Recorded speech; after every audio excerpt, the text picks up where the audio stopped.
E aí, vamos lá? Seguindo? Pois então, quando eu falo de poderes administrativos, primeira coisa importante é que você entenda que o direito administrativo não surgiu para criar poderes de administração. Na verdade, o direito administrativo surge pós-Revolução Francesa, justamente com a intenção de limitar os poderes da administração.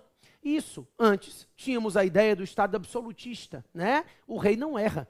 The king can do no wrong. O rei era praticamente uma encarnação divina e, por isso, não havia limites ao poder do monarca. Eu não precisava delimitar os poderes administrativos porque eram todos, absolutamente todos. Daí, com o surgimento do direito administrativo, sente-se a necessidade de limitação desses poderes da administração. E esses limites são criados por meio da definição de poderes que, primeiro, nós consideramos poderes-deveres. Então, todas as vezes que a administração pode atuar para atender ao interesse público, ela ao mesmo tempo pode e deve, né? Ela não pode deixar de atuar quando o interesse público exigir essa atuação. Mas, além disso, esses poderes administrativos, poderes-deveres ou deveres-poderes, tanto faz, tá? O mais importante é você entender que esses poderes da administração pública, eles se configuram poderes instrumentais. Ou seja, os poderes administrativos nada mais são do que instrumentos necessários a que o Estado consiga alcançar o interesse público. Não há poder pelo simples poder. Esses poderes, eles só existem enquanto instrumentos necessários a atender ao interesse público. A ideia dos poderes instrumentais é essa. Eu preciso atender ao interesse de toda a coletividade. E aí vai fazer isso como? Toma aqui, esse e esse instrumento. Então, esses poderes, eles são instrumentos necessários a que o Estado consiga alcançar o interesse da coletividade. Esses poderes, eles têm esse caráter instrumental. São instrumentos necessários a se atender ao interesse público. Não há poder pelo simples poder. Os poderes administrativos existem somente enquanto instrumentos. Eles têm esse caráter instrumental e são instrumentos necessários a se atender ao interesse público. A ideia é de que esse poder administrativo, por si só, ele não existe. Por isso, todas as vezes que o administrador extrapola o caráter instrumental e exerce o poder pelo simples poder, ocorre o que nós chamamos de abuso de poder. Então, vai haver abuso de poder sempre que o administrador extrapola o caráter instrumental e exerce o poder em si mesmo. Só toma cuidado, porque a expressão abuso de poder é uma expressão ampla, que se divide em duas espécies: excesso de poder e desvio de poder. Então, o excesso de poder é vício de competência. Ocorre excesso de poder todas as vezes que o agente pratica o ato extrapolando a competência definida em lei. Então, ele tinha competência para atuar até aqui, ele atuou até aqui. Ele excedeu, ele extrapolou a competência legal. Isso é excesso de poder. É praticar o ato excedendo, extrapolando a competência estabelecida na lei. Então, a lei dá a ele o limite de atuação e ele extrapola esse limite. Ele está atuando na melhor das intenções, buscando atender ao interesse público, mas excedendo o poder que tinha sido dado a ele. Então, ele extrapola a competência legal, pratica o ato com excesso de poder, tá? O desvio de poder, não. O desvio de poder é vício de finalidade.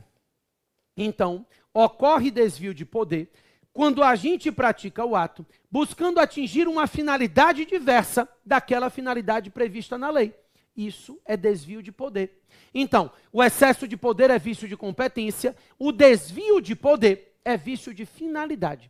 Por isso, ocorre desvio de poder sempre que o agente praticar o ato buscando atingir uma finalidade diversa, um fim diverso daquele previsto na lei. É mais grave, né? É praticar o ato buscando atingir uma outra finalidade, que não a finalidade legal. E excesso de poder, vício de competência. Desvio de poder, vício de finalidade, são espécies do gênero abuso de poder, ok? Além da gente entrar nessa análise, Eu vou daqui a pouquinho falar de cada um dos poderes administrativos, mas antes, eu quero que você entenda que esses poderes podem se manifestar ou de forma vinculada, ou por meio de atos discricionários. Porque, na verdade, não existe um poder vinculado, um poder discricionário. Discricionariedade, vinculação, são as formas de exercício dos poderes, né? A discricionariedade e a vinculação, ela não é o poder em si, mas sim a forma de exercício desse poder. O que acontece? Outra coisa importante é você não confundir, dizer assim, no poder vinculado, a administração está vinculada à lei, e no discricionário não. Isso não existe.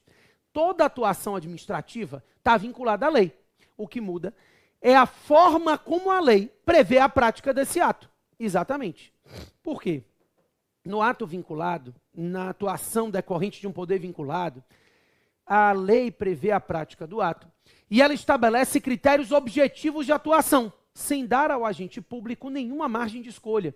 Isso é uma atuação vinculada. A lei prevê a prática do ato e ela estabelece objetivamente todos os critérios de atuação para a prática desse ato. Isso é um ato vinculado. É aquele ato cujos critérios de atuação estão objetivamente postos na lei.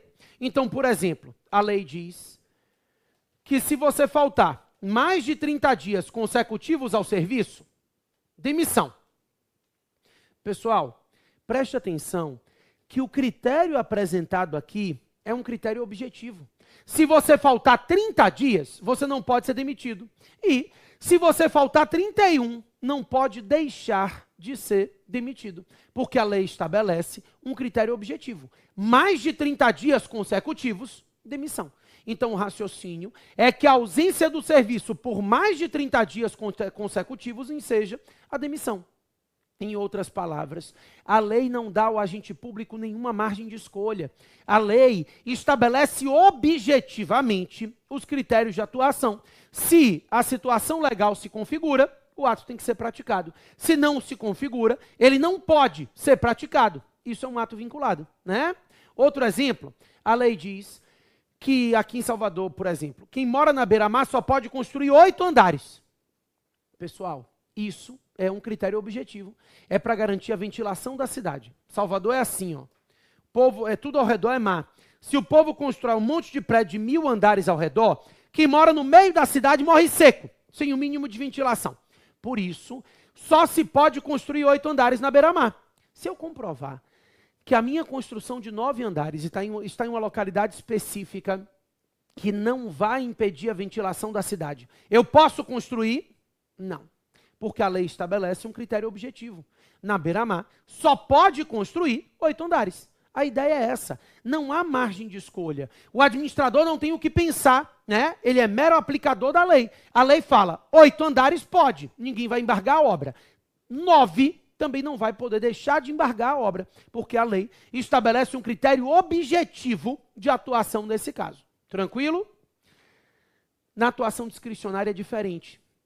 Enquanto nos atos vinculados, a própria lei prevê a prática do ato, definindo critérios objetivos de atuação.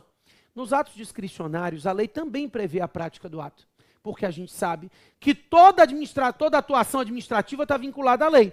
A diferença é que nesses atos discricionários, a lei prevê a prática do ato, mas ela confere ao agente público uma margem de escolha. Então, a própria lei confere uma margem de escolha para esse agente. Isso é uma atuação discricionária. A lei prevê a prática do ato, mas ela confere uma margem de escolha ao agente dentro dos limites da lei. Por exemplo, isso estabelece que, não precisa anotar isso, tá? Depois a gente vai falar de licitação. Mas a 8666 define que se a administração quiser alienar um bem imóvel que foi adquirido por dação em pagamento, então, a administração quer alienar um bem imóvel adquirido por dação em pagamento, ela pode alienar esse bem mediante concorrência ou mediante leilão. Então, se a administração quiser alienar um bem imóvel adquirido por dação em pagamento, ela pode fazer concorrência ou leilão. Se ela fizer concorrência, ela está atuando licitamente. Se ela fizer leilão, também. A ideia é que a própria lei estabelece mais de uma opção para o gestor, né? Então, cabe a ele, administrador, no caso concreto, saber se é melhor se valer da concorrência ou do leilão. A concorrência é uma modalidade mais garantidora, o leilão é uma modalidade mais célere. Cabe ao administrador público, em cada situação concreta, verificar se para aquele ato é melhor se valer de uma modalidade mais garantidora, ou se é melhor se valer de uma modalidade mais célere. Isso.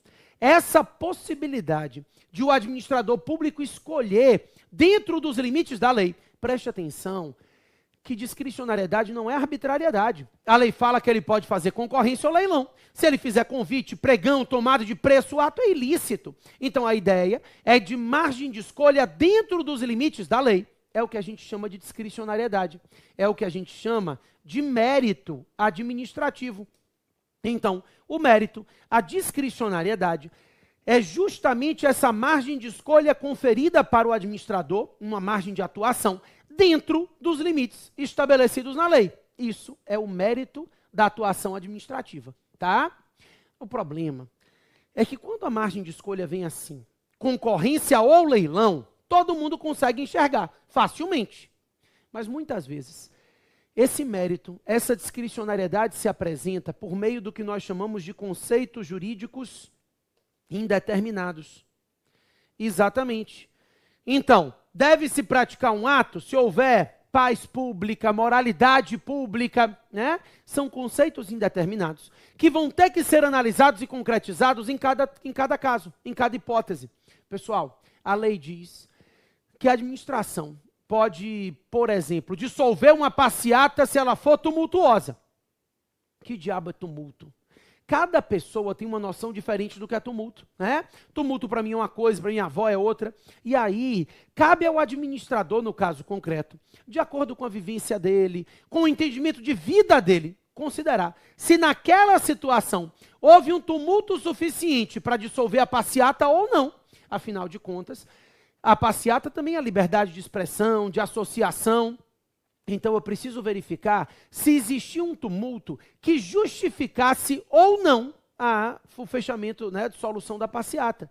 Isso é mérito. Esse administrador, nessa situação concreta, analisar esse conceito jurídico indeterminado e prever se ele vai ou não atuar, é mérito administrativo. Ele vai fazer essa escolha com base na vivência dele, né? Diante de dois gestores diferentes, pode ser que a postura seja diferente, porque trata-se de um conceito indeterminado. Então, seja por hipóteses específicas, seja por conceitos indeterminados, o mérito é uma margem de escolha conferida para o administrador dentro dos limites da lei. Presta atenção, na minha história. A lei diz que a administração pode fechar espetáculos pornográficos. Pornografia, nós sabemos, é um conceito jurídico indeterminado. Ninguém discute, né? Pornografia para mim é uma coisa, para minha avó é outra, para a Bruna surfistinha é outra. Cada pessoa tem uma noção diferente do conceito de pornografia. Daí, o sujeito chegou num bar e encontrou uma moça dançando no queijo, né? No polidense. Tá aqui. A moça dançando no polidense, ó, os peitos imensos, uma bunda enorme, aí vai para lá, para cá, sobe, desce de helicóptero, enfim, tá a moça dançando no polidense. Tinha uma novela que a moça dançava, Alzira, dançava no polidense, Alzira, do Juvenal Antena. Isso é antigo, né? Pois é, eu adorava essa novela. Todo mundo se lembra, gente, pelo amor de Deus. As mulheres também se lembram, porque tem inveja, né? Inveja não é de mulher, inveja é de ser humano tem inveja. Né? Não tem jeito. E inveja é ruim.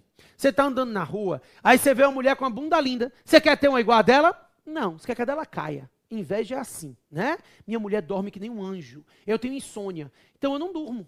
Porque é a pior coisa. Para quem tem dificuldade de dormir, é dormir do lado de uma pessoa que tem facilidade de dormir. Porque você tem inveja. E a inveja gera raiva, né? Chega uma hora que eu não quero mais dormir.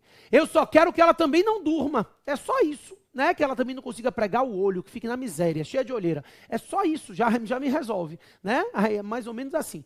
Não tem negócio de inveja boa. Mas sim, ó, tá a moça dançando no polidense. O administrador chegou aqui, viu o show e disse: espetáculo pornográfico. Fecha o show. O dono do bar se sentiu prejudicado, propôs uma ação judicial. O juiz, então, foi lá analisar. Quando o juiz chegou aqui, que ele viu o show, ó o juiz, isso. Quando ele chegou aqui, que ele viu o show, ele disse, não há pornografia. Isso aqui é arte pura, né? Mais pura manifestação de arte. Não é todo mundo que entende todo tipo de movimento artístico. Mas isso aqui, indiscutivelmente, é arte. Volta o show. Pessoal, considerando que o administrador atuou licitamente, sem excesso de poder, desvio de finalidade, considerando que ele atuou dentro dos limites da lei, pode o Poder Judiciário, por discordar dos critérios de oportunidade e conveniência definidos pelo administrador, determinar que o show retorne? Não. Por quê? Porque a discricionariedade é um poder administrativo. O poder discricionário é um poder administrativo e não um poder judicial. Consequentemente, não cabe ao Poder Judiciário verificar se essa opção, essa margem de escolha do administrador foi a melhor. A função jurisdicional é de controlar a legalidade dos atos e não o mérito. Então, o Poder Judiciário, ele controla os atos administrativos discricionários? Sim, o Poder Judiciário controla os atos discricionários no que tange aos aspectos de legalidade, para verificar se esse ato foi editado em conformidade com a lei, porque a gente sabe que a discricionariedade decorre da lei. Não é arbitrariedade, né? É uma margem de escolha dentro dos limites da lei. Então, cabe ao Poder Judiciário verificar se o administrador público atuou na sua atividade discricionária, se ele atuou dentro dos limites da lei. Mas não cabe ao Poder Judiciário substituir o mérito do administrador público. A oportunidade e conveniência do administrador não pode ser substituída pela oportunidade e conveniência do juiz. Então, ele não pode fazer o controle de mérito da atuação administrativa, né? Claro que os limites do mérito ele controla, porque os limites do mérito quem traça é a lei. Então, se a administração fala que ele pode fazer concorrência ou leilão, e ele fizer convite, esse administrador está extrapolando os limites do mérito, o judiciário controla. O grande problema é quando a gente estiver tratando de conceitos jurídicos indeterminados. Porque aí, qual é o limite do mérito em um conceito jurídico indeterminado? Na teoria, os limites do mérito seriam o princípio da razoabilidade. Como eu disse a vocês, a razoabilidade acaba restringindo a discricionariedade, porque se há pretexto de exercer uma margem de escolha, o administrador atua violando o princípio da razoabilidade, essa atuação é ilícita e o judiciário pode anular. Na teoria é isso. Na prática é uma miséria, porque a razoabilidade é um outro conceito jurídico indeterminado. Então eu digo que o limite de um conceito jurídico indeterminado é outro conceito jurídico indeterminado. Então, na prática, essa é a pergunta de $1 milhão. Até onde pode ir o judiciário nesse controle de legalidade e razoabilidade? Na teoria, você vai dizer que a razoabilidade é um princípio constitucional. E por isso a violação a esse princípio é ilegalidade do ato. Consequentemente, o judiciário controla os atos administrativos no que diz respeito à legalidade, inclusive no que tange aos limites desse mérito, se estiver extrapolando os limites da lei. Mas o judiciário não pode substituir o mérito do administrador pelo dele, juiz. Ok? Os poderes administrativos são 4, sejam eles vinculados ou discricionários. A gente pode começar dizendo que a administração pública goza do poder normativo. Então, para começar, a administração tem o poder de editar normas gerais e abstratas dentro dos limites da lei. O poder normativo é justamente esse poder dado à administração para a edição de normas gerais e abstratas dentro dos limites da lei. Poder normativo não é poder legislativo. O administrador, ele não tem o poder de editar leis, né? A princípio, ele tem o poder de editar atos administrativos normativos, inferiores à lei, obedientes à lei, editados para facilitar e minudenciar a aplicação do próprio texto legal, tá? A ideia é de que o poder normativo figura assim, a edição de normas gerais dentro dos limites da lei. Então, por exemplo, a lei diz, não pode traficar entorpecente. Aí vem um ato normativo e diz entorpecente. Para fins de lei, é esse. Ou então, a lei diz, em caso de férias forenses, as causas urgentes serão tratadas em regime de plantão. Aí vem um ato normativo e diz, ó, causa urgente para fins de plantão é essa. A ideia é de que esse poder normativo, ele vai minudenciar o texto legal. É um poder de editar normas gerais e abstratas dentro dos limites da lei para facilitar a aplicação da lei. Beleza? Ó, são vários atos normativos, então nós temos muitos atos normativos. Quando a gente for falar de atos, a gente vai falar sobre eles, instruções normativas, resoluções. O mais famoso é o regulamento. Regulamento ou decreto, tá? Não é a mesma coisa, não. Na verdade, não são sinônimos. É porque o regulamento é o ato e o decreto é a forma do regulamento. Então, esse regulamento é expedido por meio de um decreto. A ideia é de que o regulamento é o ato e o decreto é a forma pela qual o regulamento se apresenta no mundo jurídico. Tá? Então, decreto regulamentar, porque nós temos o decreto como forma desse regulamento. Os regulamentos ou decretos são atos privativos do chefe do Poder Executivo.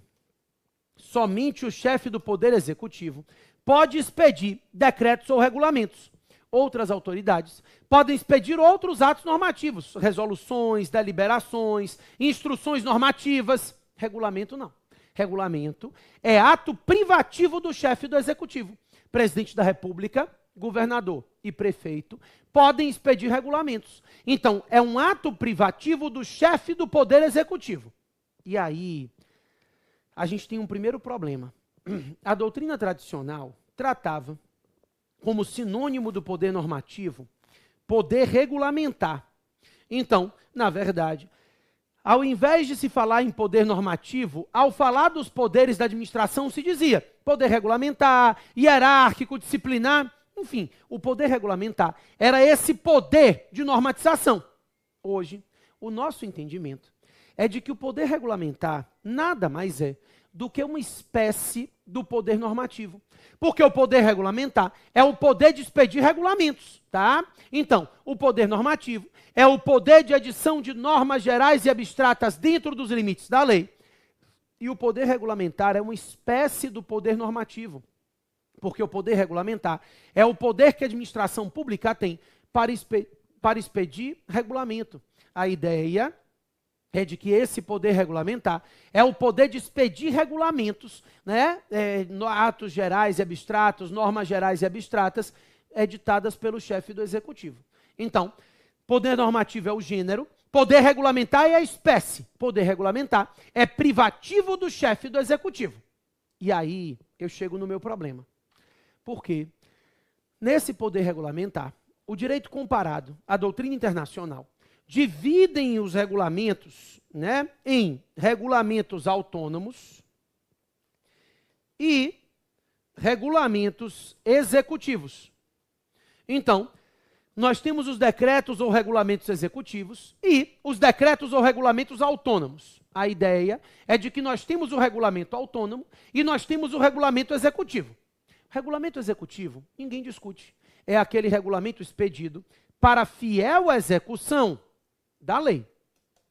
Então, sempre que você pensar no regulamento executivo, vai pensar num regulamento expedido para fiel execução da lei, para facilitar e minudenciar o texto legal. O regulamento executivo é esse. É um regulamento expedido para executar e facilitar a aplicação do texto da lei. Sempre que você pensar no regulamento executivo, vai pensar num regulamento expedido para fiel execução da lei. São os exemplos todos que eu dei, né? Dentro dos limites da lei, minudenciando o texto legal. Nenhuma dificuldade. O problema é a outra espécie. Os regulamentos autônomos, como o nome já diz, são autônomos, né? Não dependem de lei. Então, esses regulamentos autônomos, na verdade, seriam regulamentos expedidos para substituir o texto legal. O regulamento autônomo seria um regulamento substituto da lei, onde deveria haver lei, e não há, se expede um regulamento. Regulamento para substituir e suprir a omissão legislativa. Só tem um problema. nós sabemos que no direito brasileiro, ninguém é obrigado a fazer ou deixar de fazer nada, senão em virtude de lei. E aí eu te pergunto, no direito brasileiro seria possível um regulamento expedido para substituir a lei? Se a gente sabe que ninguém é obrigado a fazer ou deixar de fazer nada, senão em virtude de lei, eu posso substituir a lei por meio de um regulamento? A princípio, não. E aí, como a princípio não, a gente tem duas ressalvas trazidas pela Constituição.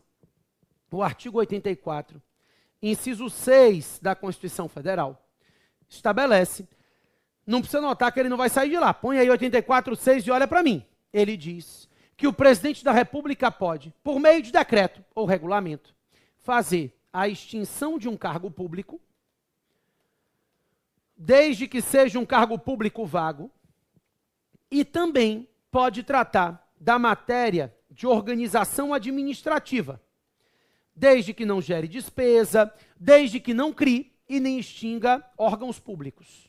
Então, o presidente da República pode fazer a extinção de cargo vago por decreto e também tratar da matéria de organização administrativa, desde que não gere despesa, não crie nem extinga órgãos. A doutrina olhou e disse, para tudo, os cargos públicos são criados por lei.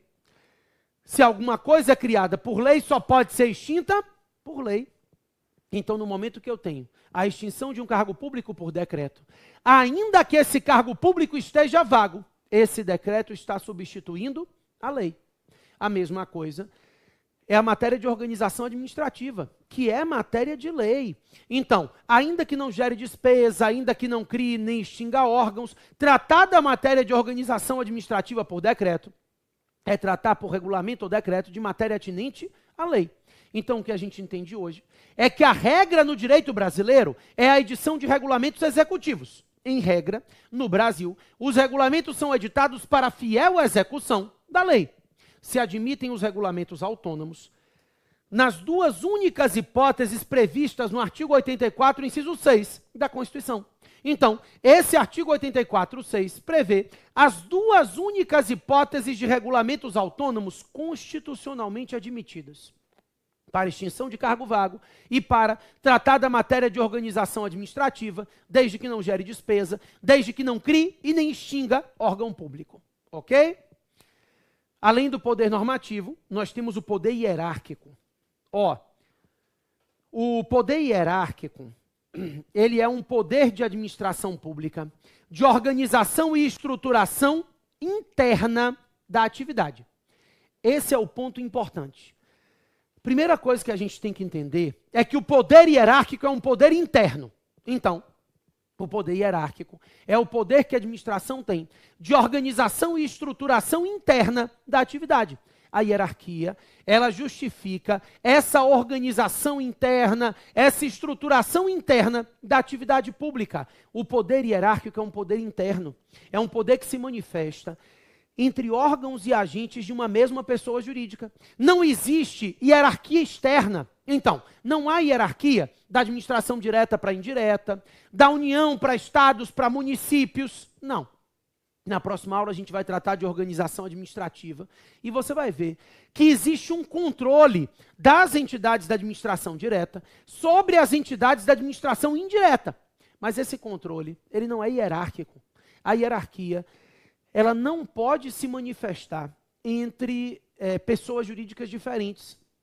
A hierarquia só existe entre órgãos e agentes de uma mesma pessoa jurídica. Então a ideia é de que o poder hierárquico é um poder interno, é um poder de estruturação interna da atividade. Então, essa hierarquia justifica delegação e avocação de competência, essa hierarquia justifica a organização de atividades internamente com a divisão de setores, a anulação de um ato por um servidor hierarquicamente superior. Sempre que você pensar na distribuição interna da atividade, vai pensar na manifestação desse poder hierárquico, um poder eminentemente interno de organização da atividade pública. A administração, ela possui essa hierarquia interna para estruturar as atividades dos seus órgãos, dos seus agentes, tá? Então, cuidado com esse detalhe. A hierarquia é sempre um poder interno, não há hierarquia entre pessoas jurídicas diferentes, ok? Beleza. Me dá um minuto que eu volto para falar do poder disciplinar e do poder de polícia e fechar o tema da aula de hoje, tá bom? Sai daí não.